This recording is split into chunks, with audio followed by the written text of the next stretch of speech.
asalaamaaleykum mbokki waa Sénégal asalaamaaleykum mbokki waalo man la Diawdine Amadou Bakhaw Diaw di notabilité coutumière ci waalo maay ñëw di waxtaan ak yéen tey ci Talaatay Nder ndax nag xew-xewu Talaatay Nder boobu ren lay am ñaari téeméeri at le 7 mars 2020 lay am ñaari téeméeri at ndax mi ngi amoon le mardi 7 mars 1820 Adja Mbane wax na dëgg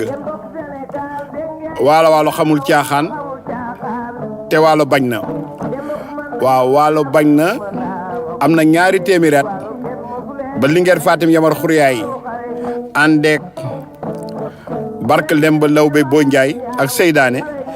ànd ak jigéenu Ndeer yëpp taal seen bopp ci tataaba ndax keroog bañ leen jekkoo Barke Demba Lawbe Boo Njaay ni Linguère Fatim Yamar li ñuy def mu ni ko Mbarka dee jot na bés bu nekk rek bés la te nag bés bii man xajuma ci njaam mu ni ko xajuma ci njaam kon nag way wu rafet moo ma gënal dund ci la lakke boppam ànd ak ay jigéenu Ndeer yëpp le 7 mars 1820 et loolu nag lu leen bëgg nettali di leen ko nettali ci ay pàcc donc pàcc bu njëkk bi moom ni entamé nii Talaatay Nder boobu nag buñ ko jaawale ak beneen Talaatay Nder ndax ñaari Talaatay Nder amoon na Talaatay Nder bu amoon beneen talaata en 1767 jiitu na Talaatay Nder bii ñuy wax 57 ans jiitu na ko juróom fukki at ak juróom ñaar ndax boobu Talaatay Nder bu am bi 1767 boobu Bërëg Joos ma Mbóoj ku ma xeddi Mbóoj moom moo exécuté publiquement bàgganam bu ñuy wax Kondaa ma Mbóoj mu nekk lu naqadi biir waalo ñu koy wooye Talaatay Nder bu njëkk ba Talaatay Nder bu mujj bi nag moom moo am le 7 mars 1820 boobu lu ñuy waxtaane tey Talaatay Nder nag nettaleem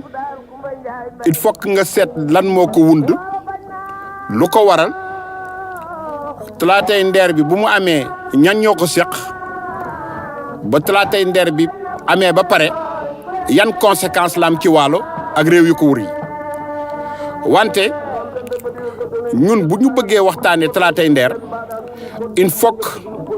ñu njëkk wax leen ci jamono boobu muy début 19e siècle ci jamono diggante 1800 ba 1820 ma xam ne ci la Talaatay Nder jamono boobu nguur gi ci waalo nan la demee woon jamono boobu lan moo amoon ci dëkk ya nga xam ne ñoo wur waalo mu di Fuuta nga xam ne moo nekkoon ci penkoom lan moo amoon ci gànnaaram nga xam ni Trarza moo fa nekkoon lan moo fa amoon ci bëj gànnaaram mu di Kajoor lan moo amoon ci sowoom mu di Ndar ndax Talaatay Nder ci boppam doo ko expliquer doo xam cause yi te jëlewuloo ko ca tubaab bi nekkoon Ndar jëlewuloo ko ci émirat Trarza jëlewuloo cause yi ca Fuuta yooyu yëpp nga war xam nag pour mën nga xam lan moo indi Talaatay Nder ak lan moo waral Talaatay Nder kon nag ñu doore ko ci Ndar ndax jamono yooyu tubaab yi ñu ngi woon ci dun bi ci Ndar daawoon fa defar seen fort daawoon fa indi seen teranga bu ñu indee seen teranga ak seen fort nag foofu ci Ndar moom la daan fab di ko jaay di ko jëmale ngalam donc tubaab yi fekk na ba Talaatay Nder di am def na nu mat ñaari téeméeri at Ndar lépp la nga xam ni mi ngi woon ci fleuve Sénégal rek tubaab yi daawuñu ci dugal seen loxo di joxe ay gànnaay di faral ñii di contre ñii di jaxase ñii waaye bu ñu bëggee nettali Talaatay Nder ñu ko njëkkee ci jamono boobu lan moo amoon Ndar mooy que Ndar ci boppam jamono yooyu dafa fekkoon anglais yi nangu woon ko ci français yi 1809 ba 1817 Angleterre dafa nangu woon Ndar ak Gorée ci français yi téel ko boppam et jamono yooyu nag le 18 juin 1815 France buuram bu ñuy wax Napoléon dafa demoon xareek Europe yëpp ñoo ko sat-satoo def benn alliance xeex a France gagné Napoléon le 15 juin 1815 fële ci Waterloo ci Belgique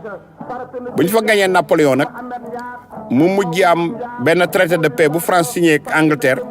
ñu koy wax traité de Vienne traité de paix boobu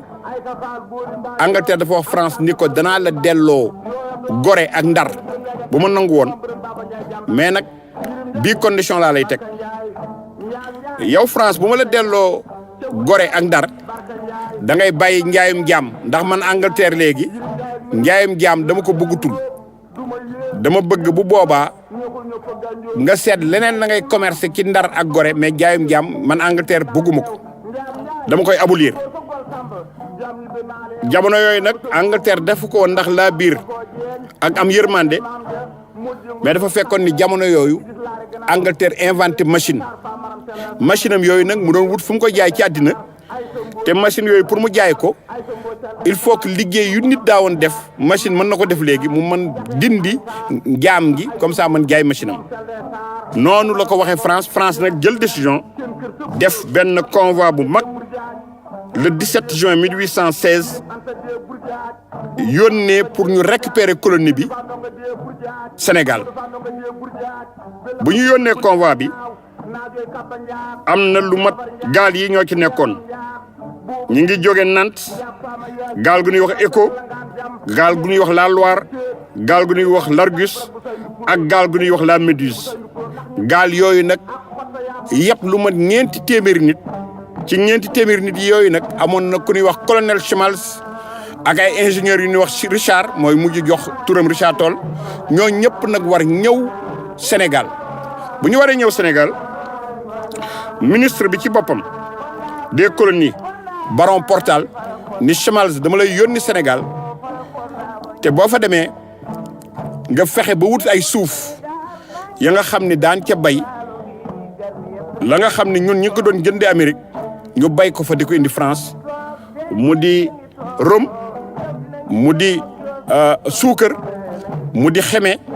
lu bare la nga xam ni daan ko man bayee léegi Sénégal di ko indi France donc loolu mooy sa mission bu ma la yónni bi yow colonel Julien Désiré Schmalz nga nekk gouverneur Sénégal nga defal ma loolu gouverneur bi nag bu mu jógee gaalam di jëm ci Sénégal ci la nag mbir mu rëy am la nga xam ni mooy mbiru radeau de la Méduse nga xam ni mënuloo nettali Talatay Nder te boole ci radeau de la Méduse loolu nag moo tax fii la ñuy yemale première partie bi deuxième partie bi nag ñu dugg wan leen nan la radeau de la Méduse ak Talatay Nder nekk mbir ya nga xam ne ñoo lëkkaloo